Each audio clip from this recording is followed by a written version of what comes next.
Aí entra uma das concepções de liberdade de expressão do senhor Elon Musk, que nós vamos discutir aqui, que é um conceito de liberdade individual e restrita. Lembra que na semana passada eu falei o que é a liberdade para os democratas agora? Essa concepção de liberdade de expressão que o Elon Musk defende, ela está muito baseada a uma concepção de liberdade por isso que eu acho interessante, pré-New Deal. Então, se eu falei lá na live da semana passada, percebam como o discurso da Câmara tenta se aproximar a uma concepção de liberdade que coloca o coletivo acima do indivíduo, na ideia de que somente a igualdade possibilita o acesso à liberdade. Essa galera do Trump e do Elon Musk defende uma concepção de liberdade que está imediatamente vinculada aos tempos anteriores ao New Deal, principalmente a década de 1920, ali logo depois da entrada dos Estados Unidos na Primeira Guerra Mundial, e vai até ali o início do próprio New Deal, 1932. Por que eu estou falando isso? É nesse período que nós vamos ver acontecer a decisão da Suprema Corte no caso Abrams versus Estados Unidos de 1919. Abrams era, na verdade, o Jacob Abrams. Ele distribuiu panfletos contra o governo do Woodrow Wilson, contrário à participação dos Estados Unidos na guerra, e pregava, então, por uma greve geral que viesse a boicotar a produção de munição e a derrubada imediata do governo dos Estados Unidos. Era isso que ele divulgava nos panfletos dele. Os panfletos dele foram recolhidos, baseado na lei de sedição, que foi publicada em 1918, quando os Estados Unidos entrou na Primeira Guerra Mundial. Ele, então, recorreu à Suprema Corte, dizendo que aquilo era uma afronta à primeira emenda, à liberdade de expressão. E a Suprema Corte dos Estados Unidos deu causa para o governo. Disse que o Jacob Abrams, que o jornal dele, o panfleto dele, não se enquadrava na primeira emenda, porque ela visava a derrubada do governo e o boicote do governo e sua participação na guerra, correto? Porém, um dos juízes, o Oliver Wendell Holmes Jr., foi o único juiz que não votou junto com a Suprema Corte.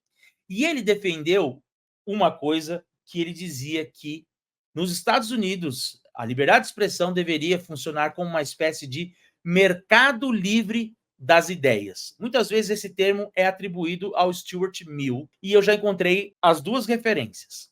Porém, na decisão da Suprema Corte de 1919, a gente encontra no voto do Oliver Wendell Holmes essa expressão, mercado livre de ideias. A ideia é de que a própria discussão de uma ideia deve funcionar como o mercado livre, o livre mercado, em que um produto que é superior ao outro vai sempre conseguir se sobrepor ao de menor qualidade e vai acabar se tornando mais atrativo e se tornando um produto mais consumido. Então, que as ideias superiores normalmente tenderiam a funcionar da mesma maneira, se tornando superiores. Então, que não teria problema o Jacob Abrams divulgar aquelas ideias, porque uma vez elas não sendo boas, elas seriam suprimidas pelas ideias melhores, beleza? Então, é essa concepção de mercado livre das ideias, né, de livre mercado das ideias, que vai começar, então, a prevalecer ao longo da década de 1920, em várias outras decisões da Suprema Corte. Depois de passado o contexto da Primeira Guerra, a decisão da Suprema Corte, que, em grande medida, representou uma reação ao avanço dos presidentes progressistas, né? A Suprema Corte foi se tornando mais conservadora, né, até como refluxo do período progressista, e a partir da década de 20, então você tem a predominância dessa ideia, que vai ser refletida, por exemplo, na luta contra os sindicatos, muito vinculados às ideias comunistas, e uma série de outras atitudes que nós vamos ver, e que vão dando também uma maior munição a grupos de extrema-direita que vão começando a ganhar espaço junto à opinião pública, difundindo ideias como o nativismo e o antissemitismo. Veja, nós estamos às vésperas da Segunda Guerra Mundial. O que ficou representado numa decisão da Suprema Corte de 1931, chamada Neer versus Minnesota. O Neer era o Jay Neer, que era um jornalista lá em Minnesota, que tinha um jornal chamado The Saturday Press, que era um jornal que divulgava ideias antissemitas. A Suprema Corte de Minnesota derrubou o jornal, proibiu a sua circulação.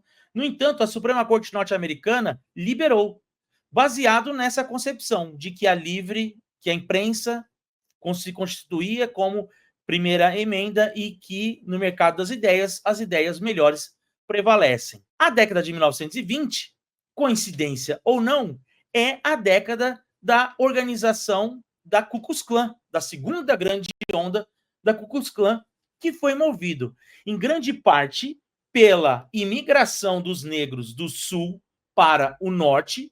Então, a primeira Ku Klux Klan, que é ali em 1866, na época da reconstrução, depois da Guerra Civil, ela era mais sulista e mais rural. A segunda Ku Klux Klan, ela é mais difundida, Califórnia, Oeste e regiões do Norte e Nordeste, em cidades, como uma reação à chegada de imigrantes do leste europeu, né? E também a chegada de migrantes vindos do sul para trabalhar durante a Primeira Guerra Mundial, que eram, então, 1 milhão de afro-americanos que deixaram a região de New Orleans e foram para Chicago, Detroit e Nova York. E aí, então, nessa conjugação de presença maior de imigrantes vindo de fora e do leste europeu, de negros vindo do sul, com essa ideia do livre mercado de ideias, foi possibilitando o desenvolvimento do que nós chamamos da segunda grande Ku Klux Klan, que tem como defesa o cristianismo da família tradicional contra esses sujeitos diferentes. E tudo isso pautado por decisões da Suprema Corte, que entenderam que aquelas circulações das ideias seriam legítimas. Como diz o Isaiah Berlin, quando a liberdade dos lobos é irrestrita, quem sofre são os cordeiros. Então é baseado nessa concepção de liberdade de expressão, de uma liberdade de expressão individualista e focada numa perspectiva de mercado das ideias, que se fundamenta o discurso dessa direita norte-americana atual, né? Principalmente na alt-right, né? Que se chama de ultradireita, numa tradução livre para o português. E como é que o Elon Musk entra nessa discussão?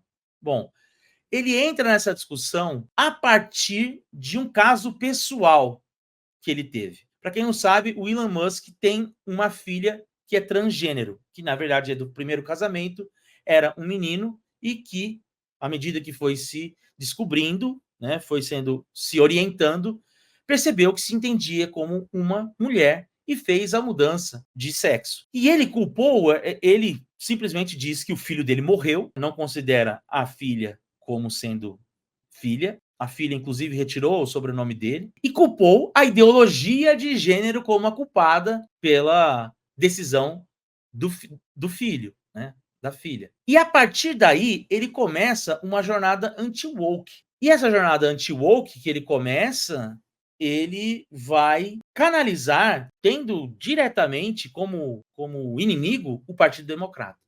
Então ele vai dar uma declaração dizendo o seguinte: eu costumava votar no Partido Democrata, eu costumava apoiar políticos democratas, mas o Partido Democrata foi tomado por radicais de extrema esquerda, né?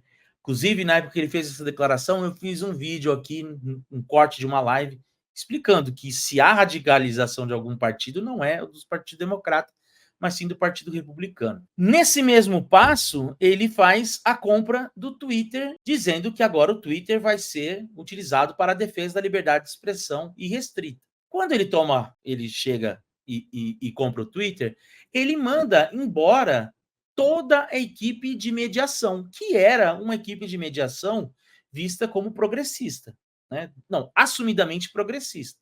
Então, que bloqueava termos, palavras e assuntos que estavam vinculados à disseminação de discurso de ódio. Então, ele manda essa galera embora porque eles atribuem que o Twitter teve um papel fundamental na eleição de 2020, à medida em que baniram o Trump depois do 6 de janeiro, mas também contribuíram para disseminar visões politicamente corretas favoráveis à vacina e contra a Covid. Né? Então, a palavra dos especialistas, dos pesquisadores do assunto e tudo mais, era vista como enviesada. E aí, o Twitter, ao privilegiar o que a OMS falava e o que a Anvisa americana falava, estaria tomando um partido nessa discussão.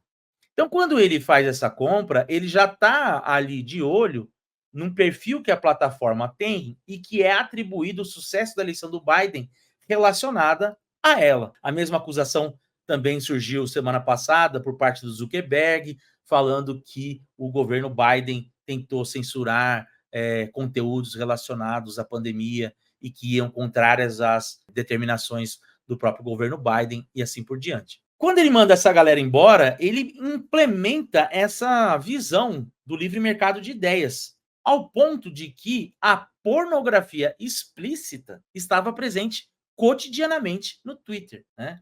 Sem contar a utilização e a repercussão de deepfakes, então de rostos de meninas em corpos que não eram delas. Tudo isso estava liberado, porque no final das contas, essa é a ideia do livre mercado de ideias. Né? As pessoas vão ver aquilo, vão ficar escandalizadas e não vão seguir. Sei. Então, essa é a dimensão do livre mercado de ideias, que começou a ser imposto por ele. E como isso ficou mais claro e como isso se conecta às eleições desse ano? Uma das primeiras medidas que ele fez foi justamente se aproximar, quando ele comprou o Twitter, se aproximar do Ron DeSantis. Havia aquele impasse se o Donald Trump conseguiria se viabilizar ou não como candidato da direita norte-americana. E entre os candidatos que se apresentavam, o que mais vocalizava o discurso anti-woke era, de fato, o Ron DeSantis.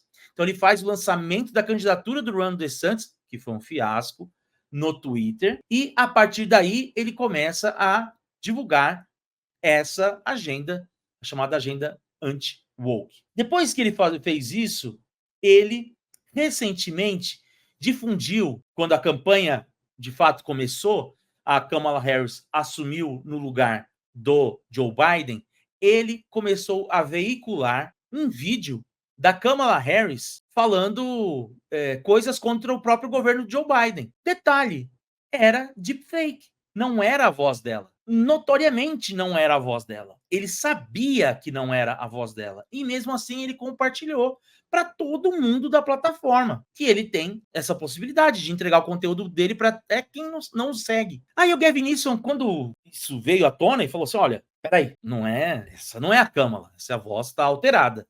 O Gavin Newsom chegou e falou assim, olha, isso deveria ser considerado ilegal, percebe? Então essa discussão sobre liberdade de expressão, o governador da Califórnia vira e fala assim, olha, eu acho que utilizar da voz de uma pessoa para dizer coisas que ela não disse realmente, isso deveria ser ilegal. A resposta dele foi, não, tem vários juristas que me apoiam, que isso não é um caso de deepfake, é um caso de paródia. Eu estou parodiando o que ela poderia vir a dizer. Percebe para onde vai essa discussão?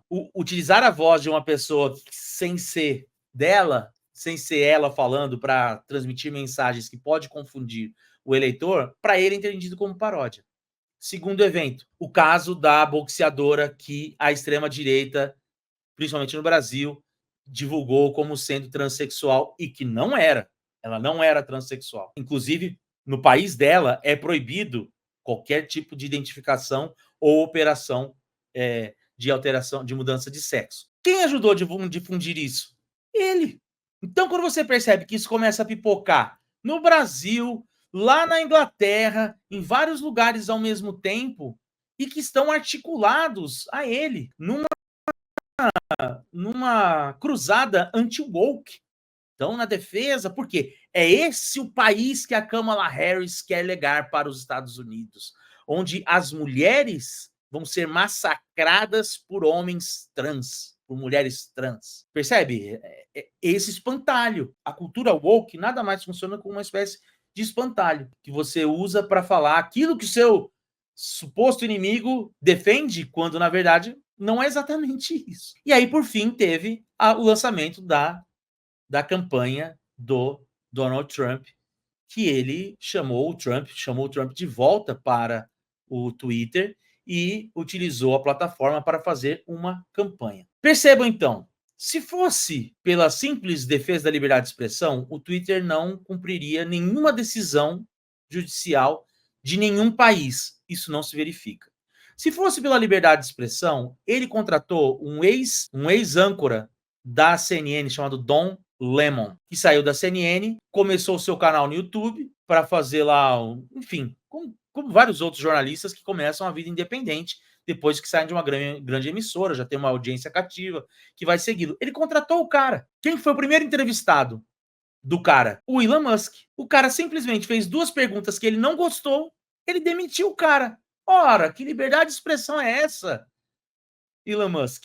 Na plataforma dele também, o Tucker Carlson, que é ex-âncora da Fox News, tem um perfil que tem lá programas que são impulsionados pela plataforma. A mesma coisa do Don Lemon, era para ser isso. Então era a visão progressista, né? Tipo uma versão progressista do Tucker Carlson. O cara foi demitido na primeira entrevista que ele fez com o Elon Musk, né? Que liberdade de expressão é essa?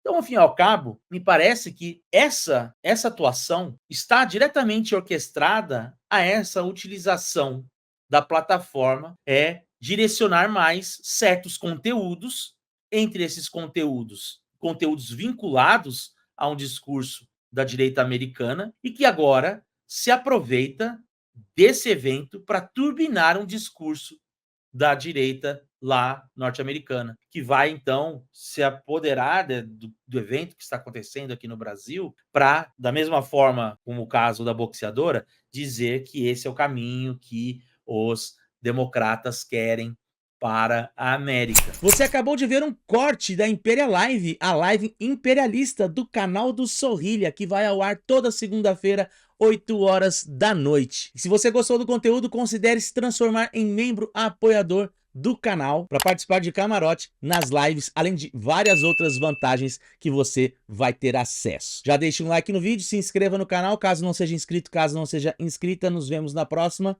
See ya!